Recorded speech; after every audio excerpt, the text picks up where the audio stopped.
अस्सलाम वालेकुम नाज़रीन। Sania army public school Peshawar के शोधा की 5वीं बरसी जो कि 16 दिसंबर बरोज़ पीर को मनाई जा रही है।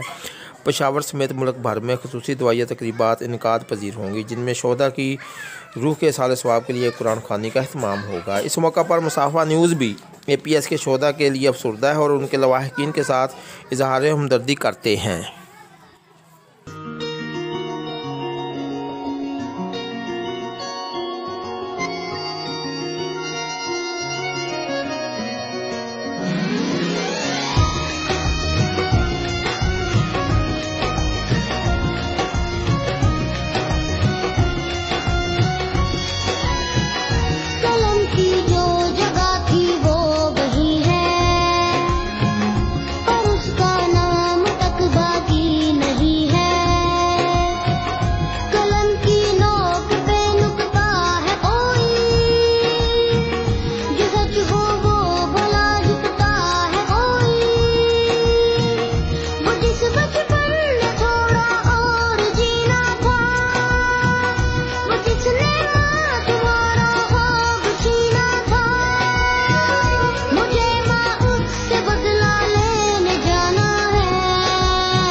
दुश्मन के बच्चों को पढ़ाना है, मुझे दुश्मन के बच्चों